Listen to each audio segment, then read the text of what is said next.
আমরা পেডিয়াট্রিক সার্জারির আমাদের এমবিবিএসে যেটুকু লাগে সেটা নিয়ে একটু কথা বলবো। এটা আসলে রিটেনের জন্য খুবই ইম্পর্টেন্ট, ভাইভাতেও ধরে যদি ভাইভাতে পেডিয়াট্রিক সার্জন থাকে।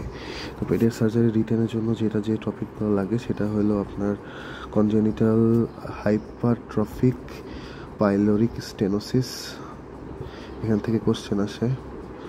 2 নম্বর কোশ্চেন আসে হচ্ছে নিওনেটাল ইন্টেস্টিনাল অবস্ট্রাকশনের কজ, ঠিক আছে।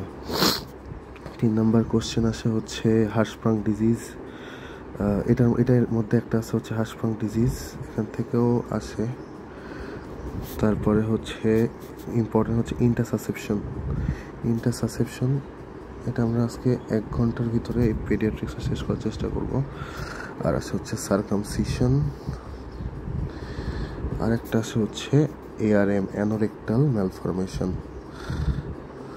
এই কয়টা টপিক আমাদের পড়তে হবে, বুঝতে হবে, খুব সোজাভাবে যাব আমরা। প্রথমে আমরা একটা বেসিক জিনিস শিখে নিই, সেটা হচ্ছে বাচ্চাদেরকে ফ্লুইড ম্যানেজমেন্ট কীভাবে দেওয়া হয়। ফ্লুইড ম্যানেজমেন্ট যদি নিওনেট হয়, অর্থাৎ নিওনেট মানে হচ্ছে বাচ্চা জন্ম থেকে 28 দিন পর্যন্ত, এটা হচ্ছে নিওনেট। এখানে আমরা কি দিই, 125 মিলিলিটার পার কেজি পার ডে। সো যদি একটা বাচ্চার ওজন হয় 6 কেজি বা 5 কেজি, তাহলে কি হবে, 6 × 125 ml পুরা দিনে, একদিনে এটুকু দেব। এরপরে আসে হচ্ছে নিওনেট পার হয়ে গেল, নিওনেটের পরে আসে হচ্ছে ইনফ্যান্ট বা চাইল্ডের ক্ষেত্রে, ক্ষেত্রে আমরা প্রথম 10 কেজির জন্য ফার্স্ট 10 কেজির জন্য ফার্স্ট 10 কেজির জন্য আমরা দিই হচ্ছে 100 millilitre per day per KG. তারপরে হচ্ছে পরের 10 কেজির জন্য সেকেন্ড 10 কেজির জন্য আমরা দিই হচ্ছে 50 ml পার কেজি পার ডে। আর পরের সাবসিকুয়েন্ট কেজি, মানে পরের কেজিগুলো, মানে 10 কেজি 20 কেজির পরের জন্য আমরা দিই হচ্ছে 20 মিলিলিটার করে। সো যদি বলি যদি একটা বাচ্চার ওজন 25 কেজি, তাহলে তার একদিনে কতটুকু ফ্লুইড দেবেন। 25 কেজি একটা বাচ্চার একদিনে ফ্লুইড যাবে প্রথম 10 কেজির জন্য 10 × 100 অর্থাৎ 1000 ml। পরের 10 কেজির জন্য 10 × 50 অর্থাৎ 500 ml। আর পরের 5 কেজির জন্য 5 × 20 অর্থাৎ 100 ml। তাহলে টোটাল হচ্ছে আপনার 600 ml পার ডে। এভাবে করে আমরা ফ্লুইড ম্যানেজমেন্ট করি। আচ্ছা, এবার আসে আমার হতেছে মূল টপিকে, কনজেনিটাল হাইপারট্রফিক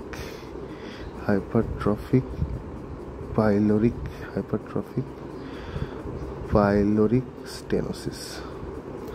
এই কথাটার মানে হচ্ছে কি, জন্ম থেকে তার যে পাইলোরিক মাসলটা আছে, এই মাসলটা মোটা হয়ে গেছে, হাইপারট্রফিড হয়ে গেছে, যার কারণে ওই পাইলোরাস, এই যে স্টোমাক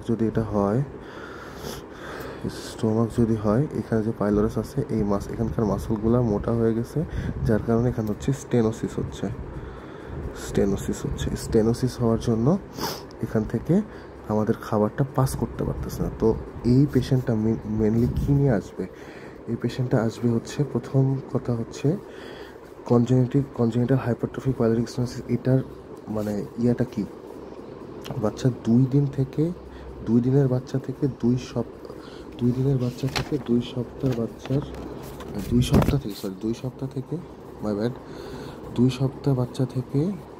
2 উইকস থেকে 8 সপ্তাহ বাচ্চার ভিতরে এই সমস্যাটা দেখা যায়। তাহলে প্রথম সিনারিও হবে 2 থেকে 8 সপ্তাহের ভিতরে আসবে পেশেন্ট। 2 নম্বর সিনারিও হবে যে পেশেন্টের বমি হবে। কীরকম বমি হবে? নন বাইলিয়াস। কেন নন বাইলিয়াস? বাইল আমাদের আমাদের এই কমন বাইল ডাক্টটা ওপেন করা হচ্ছে ডিওডেনামে। সো ডিওডেনামের উপরে যে কোনো প্যাথোলজি হলে বা ডিওডেনামের উপর থেকে স্টোমাকে বা ইসোফেগাসে যে কোনো প্যাথোলজি হলে বা যে কোনো সমস্যা হলে সেটার বমি হয় নন বাইলিয়াস, অর্থাৎ বমিতে বাইল থাকে না। আর ডিওডেনামের নিচে যদি ধরেন ডিওডেনাল স্টেনোসিস, জেজুনাল অ্যাট্রেসিয়া, তারপরে হচ্ছে হার্শপাং ডিজিজ, তারপরে হচ্ছে ম্যাল রোটেশন অফ ইন্টেস্টাইন, তারপরে হচ্ছে মিউকোনিয়াম আইলিয়াস, মানে আইলিয়াসের ভিতরে মিউকোনিয়াম জমে যাবে। সো এইসব বমিগুলো হবে কীরকম? বাইলিয়াস। আর ডিওডেনামের উপরে যে কোনো কারণ, যেমন জার্ড হইতে পারে, তারপরে হইতেছে আপনার এই যে হাইপারট্রফিক পাইলোরিক স্টেনোসিস, এসব হবে নন বাইলিয়াস। 3 নম্বর কথা হবে প্রজেক্টাইল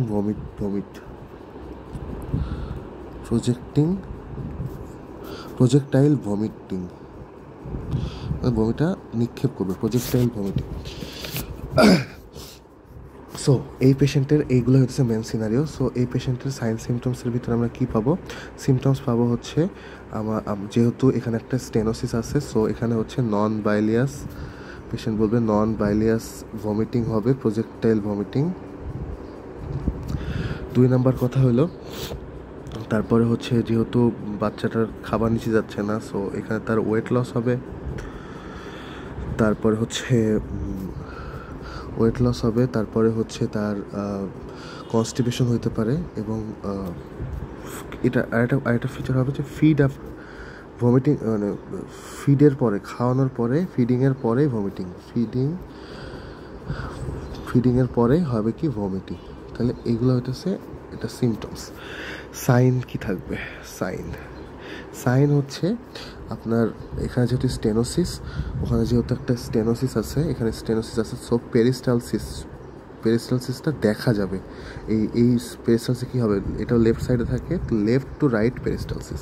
কোথায় থেকে কোথায়? লেফট টু রাইট, মানে খাবার দেওয়ার পরে বা টেস্ট ফিট করানোর পরে একটা হচ্ছে আপনার লেফট টু রাইট পেরিস্টালসিস দেখা যাবে, ভিজিবল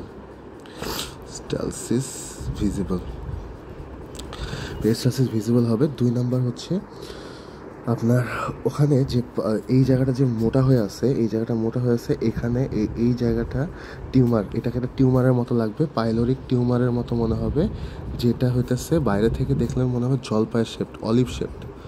তাহলে pyloric tumour palpable as an olive shaped. কোথায় পাওয়া যাবে? রাইট কোয়াড্রাম, কারণ এই সাইডটা তো রাইটে চলে আসে, তো রাইট আপার কোয়াড্রামে দেখা যাবে।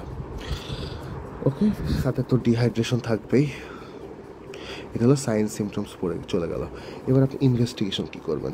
ইনভেস্টিগেশন সেটা হলো USG, ultrasonogram, USG of whole abdomen করবেন। ইউএসজি অফ হোল অ্যাবডোমেন করে আপনি কী পাবেন? অ্যাবডোমেনের করে একটা জিনিসই পাওয়া যাবে, সেটা হলো থিকেন্ড পাইলোরিক মাসল। খুব স্পেসিফিকভাবে বললে 4 মিলিমিটারের উপরে ঠিক হয়ে যাবে। এই ব্যাস, এটুকু ইনভেস্টিগেশনে চলে গেল। ট্রিটমেন্ট এখানকার এটা হচ্ছে যেহেতু সার্জারির পোর্শন, সো এখানে মেনলি ট্রিটমেন্টটা সার্জিক্যাল। বাট প্রি অপারেটিভলি আপনি কী করতে পারেন? প্রি অপারেটিভলি যেহেতু এখানে বমি হচ্ছে, সো তার একটা ডিহাইড্রেশন অবশ্যই দেখা যাবে। বমি হচ্ছে, ডিহাইড্রেশন। এই ডিহাইড্রেশনের টাইপটা কী? মানে এই বমি হওয়ার কারণে তার যে ডিহাইড্রেশন হচ্ছে, তার তো ডিহাইড্রেশনের কারণে তার ইলেকট্রোলাইট ইমব্যালেন্স হচ্ছে। এই ইলেকট্রোলাইট ইমব্যালেন্স কী ইলেকট্রোলাইট ইমব্যালেন্স হচ্ছে? তা এই এইখানে যেহেতু বমি হওয়ার পরে কী হয়? সাধারণত মেটাবলিক অ্যালকালোসিস, কিন্তু এখানে যেহেতু গ্যাস্ট্রিক কন্টেন্ট বের হচ্ছে, তো সেহেতু হবে এখানে হাইপোক্লোরেমিক, ক্লোরিন বের হচ্ছে, হাইপোক্যালেমিক। এটা কিন্তু পরীক্ষা আসে যে কোন ধরনের হয় মেটাবলিক অ্যালকালোসিস। ইলেকট্রোলাইট ইমব্যালেন্স কী হয়? Hypokalaemic metabolic alkalosis. সো এটাকে আপনাকে কারেক্ট করতে হবে। কারেক্ট করার পরে আমরা সাধারণত অপারেশন আগে কী করি? ফিডিংটা অফ করে দিই, ওরাল ফিডিং বন্ধ করে এনপিও রাখি, তারপরে হচ্ছে আমরা যে ভমিটিংয়ের কারণে যে লসটা হয়েছে সেটা আমরা স্যালাইন বা আইভি স্যালাইন দিয়ে আমরা সেটা পুষায় দিই।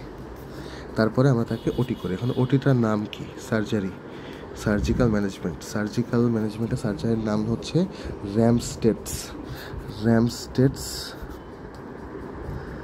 র্যামস RAMS, এই বানানটা ঠিক করে লাগবেন, TEDTS, র্যামস্টেডস পাইলোমায়োটমি, পাইলোরোমায়োটমি মানে হচ্ছে কি, এই পাইলোরাসের যে এখানে তো এটা গাটের বাইরে থাকে মিউকোসা, সাবমিউকোসা, মাসল লেয়ার। তো আমরা এই মাসল লেয়ারটা কেটে ফেলি, এটা মাসল লেয়ারটা কেটে ফেলি যাতে ওটা রিল্যাক্স হয়ে যায়, মিউকাসটা ইনট্যাক্ট থাকে। তাহলে কি হচ্ছে? র্যামস্টেডস পাইলোরোমায়োটমি। এটা হলো আমার সার্জিক্যাল অপারেশন। এটা ল্যাপারোস্কোপিলি করা যায়, ওপেনে করা যায়। ওপেনে কোথায় ইনসিশন দিই? সুপ্রা আম্বিলিকাল ইনসিশন দিই, সুপ্রা আম্বিলিকাল একটা ইনসিশন দিই, শেষ। এর ভিতর থেকে আপনার জানার হচ্ছে ভাইবার জন্য ইম্পর্ট্যান্ট হচ্ছে এটা কত সপ্তাহের বাচ্চাদের হয়? 2 থেকে 8 সপ্তাহের বাচ্চাদের ভিতরে হয়। এবং এখানে হচ্ছে মেল প্রিডমিনেন্ট থাকে, 4:1 মেল প্রিডমিনেন্ট থাকে। নন বাইলিয়াস প্রজেক্টাইল ভমিটিং আসে, এই সিনারিওগুলো এরকমই আসে, নন বাইলিয়াস প্রজেক্টাইল ভমিটিং। আর হচ্ছে সাইনের ভিতরে আপনি পাবেন left to right peristalsis visible পাবেন, পাইলোরিক টিউমার লাইক শেপ হবে, ওখানে একটা অলিভ শেপড প্যালপেবল একটা মাস পাবেন, অলিভ শেপ মাস পাবেন, ডিহাইড্রেশন পাবেন। আর ইউএসজিতে আপনি পাবেন হচ্ছে থিকেন্ড পাইলোরিক মাসল, ট্রিটমেন্ট করবেন, আপনার হচ্ছে কারেকশন করবেন যে ডিহাইড্রেশন হচ্ছে, সেটার জন্য হাইপোক্যালেমিক মেটাবলিক অ্যালকালোসিস হচ্ছে, ওইটা কারেকশন করবেন। আর হচ্ছে সার্জিক্যাল অপারেশনের নামটা কি? র্যামস্টেডস পাইলোরোমায়োটমি। এরপরের ইম্পর্টেন্ট টপিক হচ্ছে ইন্টারসাসেপশন। মেন কথা হলো ইন্টারসাসেপশনের ভাইবা তো অনেক সময় বানানটা জিজ্ঞেস করতে পারে,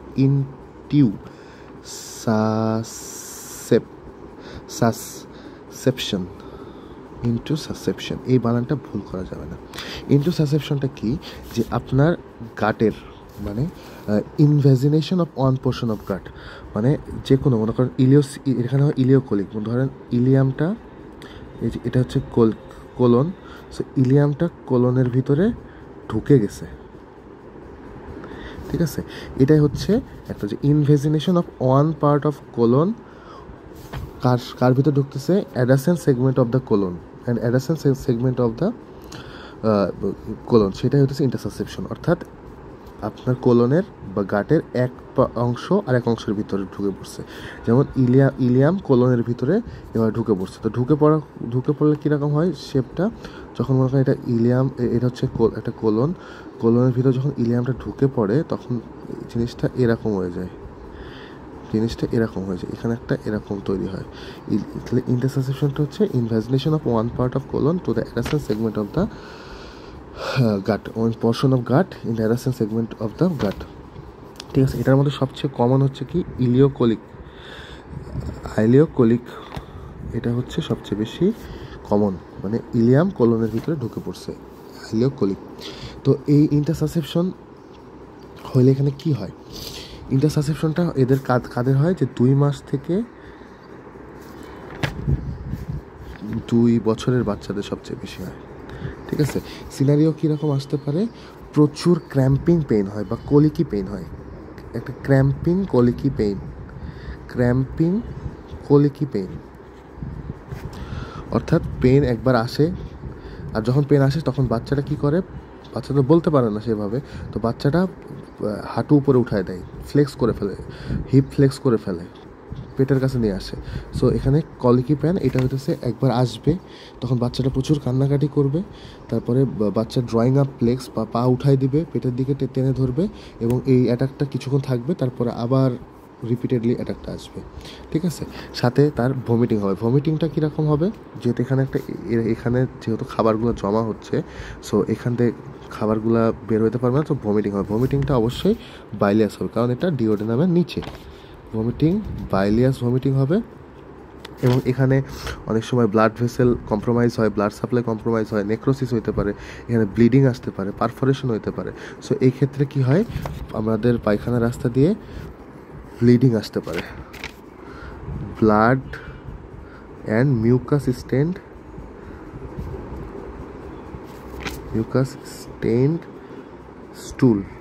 এটা একটা নাম আছে, সেটা হলো রেড কারেন্ট জেলি স্টুল। তাহলে এগুলাই হইতেছে তার সিমটমস। এবার সাইনের মধ্যে কী পাবো দেখেন, সাইনটা খুবই ইম্পর্ট্যান্ট। সাইনের মধ্যে ডিহাইড্রেশন তো থাকবেই। সাইনের মধ্যে এখানে যেহেতু এই অ্যাবডোমিনের এই পেডিয়াট্রিক সার্জারি যেসব ইয়াগুলো আছে, এগুলো এই অবস্ট্রাকশনগুলোর কারণে অ্যাবডোমিনাল ডিস্টেনশন সবগুলোতেই থাকে। মোটামুটি অ্যাবডোমেন ডিস্টেনশন পাবেন। আর সবচেয়ে ইম্পর্টেন্ট হচ্ছে তার সসেজ শেপ একটা মাস পাওয়া যাবে। কোথায় পাওয়া যাবে? Palpable sausage shape. আমরা আগে পড়লাম কি অলিভ শেপ, এটা হবে সসেজ শেপ একটা মাস। কোথায় পাওয়া যাবে? এটাও রাইট আপার কোয়াড্রামে পাওয়া যাবে।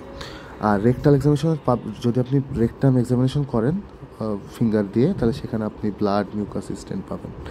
এটাই হচ্ছে আমার সাইন। এই মাসটা, এই পালপেবল সসেজ শেপ যে মাসটা, এই মাসটা কীরকম হবে? এই মাসটা হচ্ছে আপনার স্মুথ হবে, ফার্ম ইন কনসিস্টেন্সি, এবং এটা মোবাইল, চারিদিকে নাড়াতে পারবেন, মোবাইল পাবেন। এবং এই মাসটা আপনার হচ্ছে মোবাইল পাচ্ছেন, এবং এটা হচ্ছে সামটাইমস অ্যাপিয়ার, সামটাইমস ডিসঅ্যাপিয়ার্স। ঠিক আছে, তাহলে এখানে ইম্পর্টেন্ট হচ্ছে পালপেবল সসেজ শেপ মাস, ওখানে পাইছেন কি অলিভ শেপ মাস।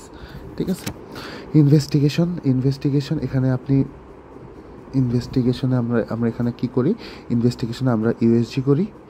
ইউএসজিতে আমরা কি পাই? ইউএসজিতে আমরা পাই হচ্ছে টার্গেট সাইনটা হচ্ছে কীরকম? দেখেন, এটা একটা গাট, এটা হচ্ছে গাটের লুমেন। এই লুমেনের ভিতরে আরেকটা গাট ঢুকে গেছে। ঠিক আছে, তো এরকম লুমেন পাবেন। তো এটা হইতেছে ওই যে আমরা বুলস খেলি না, ডার্ট খেলি না, সো ডার্টের মতো এরকম মনে হয়। তাহলে টার্গেট সাইন পাওয়া যায়, বা এটাকে বুলসাই সাইন্সও বলে অনেকে। বুলসাই সাইন পাওয়া যায়। সো এটা হচ্ছে ইউএসজিতে পাওয়া যায়। তারপরে হচ্ছে আপনার, যদি আপনি একটা বেরিয়াম এনিমা কি? বেরিয়াম এনিমা হচ্ছে একটা কন্ট্রাস্ট এক্সরে। বেরিয়াম এনিমা একটা কন্ট্রাস্ট এক্সরে। বেরিয়াম এনিমিয়াতে আমরা কি দেখি? ক্ল সাইন পাই। ঠিক আছে, বেরিয়াম অ্যানিমিয়া আর হচ্ছে ইউএসজি করলে হয়। এখানে আমার ট্রিটমেন্ট কি? ইন্টারসাসেপশন হচ্ছে। সো এখানে ট্রিটমেন্ট কি? সো ট্রিটমেন্ট আমার প্রথমে হচ্ছে আমাদের এখানে অবশ্যই সার্জারি। তো প্রি অপারেটিভ আমার পেশেন্টকে কী করতে হবে? প্রি অপারেটিভলি আমাদেরকে পেশেন্টের অ্যাসপিরেশন, মানে পেট খালি করে ফেলতে হবে। তো আমরা এখানে রাইলস টিউব অ্যাসপিরেশন করি। অ্যাসপিরেশন করে পেশেন্টকে এনপিও রাখি, আইভি ফ্লুইড দিই, অ্যান্টিবায়োটিক কভারেজ করি, তারপর হচ্ছে ক্যাথেটারাইজেশন করে দিই। এটা একটা বেসিক সার্জারি আগে যা করা লাগে। এখানে দুইটা ট্রিটমেন্ট আছে, একটা হলো নন অপারেটিভ ম্যানেজমেন্ট, একটা হলো অপারেটিভ ম্যানেজমেন্ট। নন অপারেটিভ ম্যানেজমেন্টে কী হয়? নন অপারেটিভ ম্যানেজমেন্টে আমরা করি কি? Reduction by hydrostatic pressure. এই কথার অর্থ কি? Non operative reduction by hydrostatic pressure.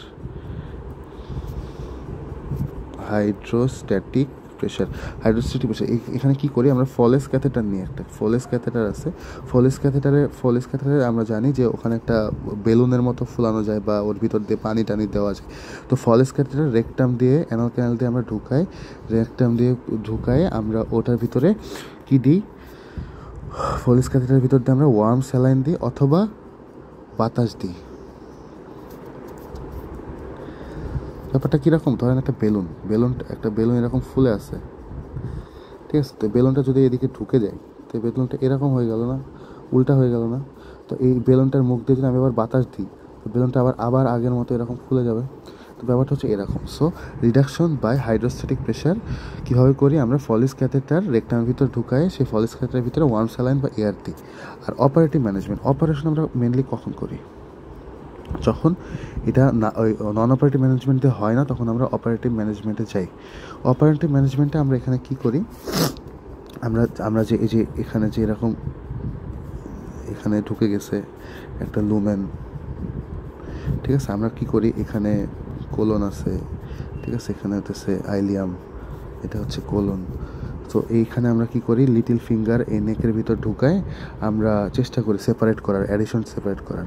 ও আচ্ছা, এখানে একটা জিনিস হচ্ছে, যেই পার্টটা ঢুকে, যে ঢুকে ধরেন আইলিওকোলিকের ভিতরে ইলিয়াম কোলনের ভিতর ঢুকছে, তাহলে কে ঢুকছে, ইলিয়াম ঢুকছে। ইলিয়াম ঢুকা মানে ইলিয়ামের নাম হচ্ছে ইন্টাসাসেপ্টাম, ইন্টাসাসেপ্টাম, ঠিক আছে,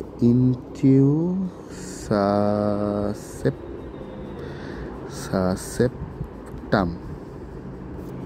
আর যার ভিতরে ঢুকে সে হচ্ছে ইন্টাসাসেপিয়েন্স, মানে এটা হলো একদম রিসিপিয়েন্ট, ইন্টুসাসেপিয়েন্স, PIENS, সাসেপিয়েন্স, ঠিক আছে। তো আমরা এটাকে হইতেছে দুই পাশ থেকে লিটল ফিঙ্গার ঢুকায় বা যেভাবে হোক এটা আমরা অ্যাডিশনটাকে ছাড়ানোর চেষ্টা করি। তো যদি এইটা ইন্টারসাসেপশনটা যদি আপনার 48 ঘন্টা পার হয়ে যায়, ঠিক আছে, 48 ঘন্টা পার হয়ে যায়, 48 ঘন্টা পার হওয়ার পরে আমরা করি কি, 48 ঘন্টা পার হয়ে গেছে, অথবা সেখানে কোনো পারফরেশন হয়ে গেছে, অথবা সেখানে স্ট্র্যাঙ্গুলেশন হয়ে গেছে, পেরিটোনাইটিস হয়ে গেছে, সেক্ষেত্রে আমাদের এখানে করতে হয় কি, আমরা এই যে কোলনের ভিতরে যে ঢুকে পড়ছে আইলিয়াম, ঠিক আছে, আমরা হচ্ছে এই পার্টটুকু আমরা কি করি, কেটে দিই, এখান থেকে এই পার্টটুকু কেটে দিয়ে এই পার্টের সাথে এই পার্টটা আমরা অ্যানাস্টোমোসিস করে দিই, সেলাই করে দিই, এই পার্টটুকু আমরা কেটে দিই। তাহলে এটা হচ্ছে কি রিসেকশন, আইলিওকোলিক রিসেকশন অ্যান্ড অ্যানাস্টোমোসিস। তাহলে ইন্টারসাসেপশনটা কি, ইন্টারসাসেপশন হচ্ছে যে গাটের একটা পোর্শন আর একটা পোর্শনের ভিতরে ঢুকে গেছে, এটাই হচ্ছে ইন্টারসাসেপশন। ইন্টারসাসেপশনে আমরা সাইন সিমটম কী পাবো, এখানে আমরা অ্যাবডোমিনাল ডিস্টেনশন পাবো, তারপরে পেশেন্টের প্রচুর ব্যথা হবে, ক্র্যাম্পিং, কোলিকি পেইন হবে এবং পেশেন্ট ভমিটিং করবে, তারপর হচ্ছে তার blood and mucous stained jelly red current স্টুল হবে, রেড কারেন্ট জেলি স্টুল হবে, এবং সাথে আমরা সাইন পাবো কি, পালপাবল সসেজ শেপড একটা ম্যাস পাবো, যে ম্যাসটা মোবাইল এবং রাইট আপার কোয়াড্রেন্টে পাবো। ইউএসজিতে আমরা টার্গেট সাইন পাবো, এবং ট্রিটমেন্ট কী করবো, প্রি অপারেটিভ আমরা রাইস টিউব অ্যাসপিরেশন করবো, আইভি দিব, অ্যান্টিবায়োটিক দিব, ক্যাথেটারাইজেশন করবো। আর নন অপারেটিভ ম্যানেজমেন্ট কি, রিডাকশন বাই হাইড্রোস্ট্যাটিক প্রেশার, সেখানে আমরা ফলিস ক্যালেন্ডার একটা অ্যানাল ক্যালেন্ডারে ঢুকাই, আমরা সেখান থেকে ওয়ার্ম স্যালাইন বা বাতাস দিয়ে এটাকে ছড়ানোর চেষ্টা করি। তারপরেও না হলে আমরা ওপেন করি, ওপেন করার পরে আমরা হতেছে একটা লিটল ফিঙ্গার ঢুকায়ে নেকের, লিটল ফিঙ্গার নেক দিয়ে ঢুকাই, ইন্টারসেপশন নেক দিয়ে ঢুকানোর পরে আমরা এটাকে আলাদা করার চেষ্টা করি, সেপারেশন করার চেষ্টা করি। কার সাথে কার সেপারেশন করা, ইন্টারসাসেপ্টাম টু ইন্টারসাসেপিয়েন্স সেপারেশন করা, তাও যদি আমরা না পারি তখন আমরা ইলিওকোলিক রিসেকশন হয়ে যায়। কোন সময় করি এটা, এই অপারেশনটা করি যদি 48 ঘন্টা পার হয়ে যায়, অথবা এখানে এখানে হচ্ছে আপনার পারফোরেশন হয়ে গেছে, স্ট্র্যাঙ্গুলেশন হয়ে গেছে, ইনফেকশন, পেরিটোনাইটিস হচ্ছে, মানে এগুলো এখান থেকে বের হয়ে পেরিটোনামের ভিতরে ওই ইয়াগুলা, এখান থেকে এখানকার যে প্রোডাক্টগুলো সেখানে পেরিটোনামে যে পেরিটোনাইটিস করতেছে, সেক্ষেত্রে আমরা এখানে হচ্ছে এই অপারেশন রিসেকশন, ইলিওকোলিক রিসেকশন করে দিই এবং সেটার সাথে প্রাইমারি অ্যানাস্টোমোসিস করে দিই। এটার সাধারণত আপনার সিনারিওর ভিতরে থাকে হচ্ছে পেইন, ক্র্যাম্পিং পেইন, তারপরে থাকে হচ্ছে ভমিটিং, আর হচ্ছে ব্লাড স্টেইন স্টুল। বয়স কত, 2 মাস থেকে 2 বছরের বাচ্চা পর্যন্ত হতে পারে, 2-3 বছরের বাচ্চা তো হতে পারে। ইন্টারসেপশন গেল।